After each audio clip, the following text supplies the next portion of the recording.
A low-pressure area is enhancing the southwest monsoon or habagat, bringing rains over parts of Luzon and the western Visayas. And for the latest, we speak with Pag-asa weather specialist Charmaine Varilla. Good afternoon, ma'am. Yes po, magandang hapon din po sa inyo, maging sa ating mga tagapakinig.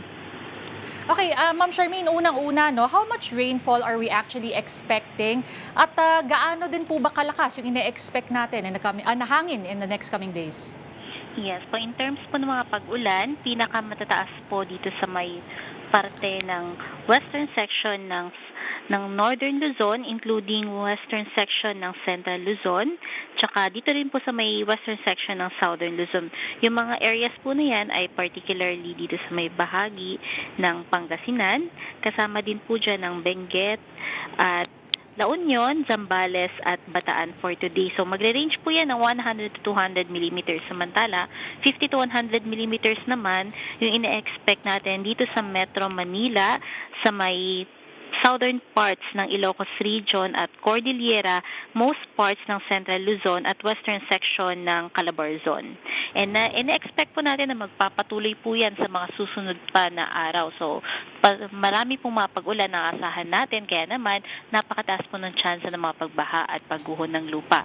At in terms naman po ng paglakas ng hangin, so far po no, yung magiging hangin na magmumula sa madedevelop na low pressure area kung sakali ay mahina lamang, pero bantayan po natin yung hangin na magmumula sa habagat kasi medyo malakas din po yung nakikita natin na gustiness ng winds po natin, and nakikita din po natin yan once na pumasok or lumapit sa loob ng ating PAR itong papalapit na si Typhoon Dolphy, na kung saan i-enhance niya yung ating hanging habagat. Okay, Ms. Charmaine, ano-ano naman po yung mga areas na currently under heavy rainfall warning na po? If you can just talk us through the list. And pati na rin po yung may mga flood advisories na talaga. Yes po, no. So, sa kasalukuyan po, dito sa may NCR, naka-heavy rainfall warning na po tayo dito sa bahagi ng Zambales, Bataan, Tarlac, maging dito sa may western section ng Pampanga at Bulacan, including Metro Manila, southern portions ng Rizal, maging sa buong Cavite, Laguna at malaking bahagi ng Batangas.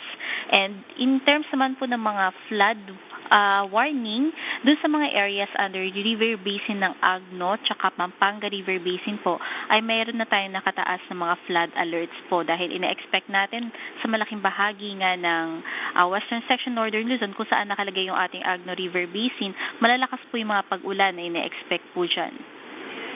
At ma'am, meron din po ba kayong mga na-flag na areas na posibleng makaranas ng mga landslides naman in the next 24 to 48 hours?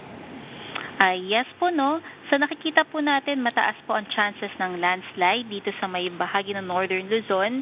At kung susumahin nga natin, malalakas yung mga pag-ulan na na-record natin noong nakaraang araw, particularly dito sa may bahagi ng Benguet, so Cordillera region. So mataas yung chances ng mga landslide dyan as well as some parts ng southern Luzon. Okay, and what is the current guideline naman po in terms of reminders, kumbaga, para sa ating mga fisher folk at pati na rin po doon sa mga nagbabalak magbiyahe, especially by sea? Yes po, no. So nakikita po natin, though wala naman tayo nakataas na gale warning, magiging katamtaman hanggang sa matataas yung mga pag-alon, especially dito sa may coastal waters ng northern and central Luzon. And dahil nga papalapit yung bagyong si Dolphin, ay posible tayong magtaas gale warning as early as Thursday ng umaga dito sa may bahagi ng extreme northern Luzon, and posible din tayo magtaas ng gale warning dito sa may western section ng Luzon dahil sa paglakas po ng ating habagat. And lastly, Ma'am Charmaine, hanggang kailan natin aasahan na magtutuloy-tuloy itong maulan na kondisyon?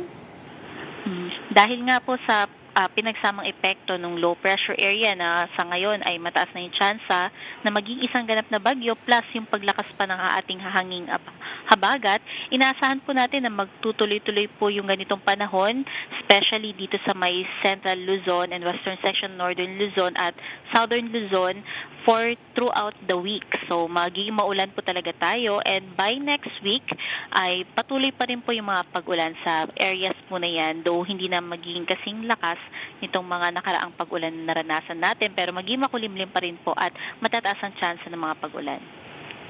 Well, thank you for those updates. Again, that was Pag-asa Weather Specialist, Charmaine Varilla.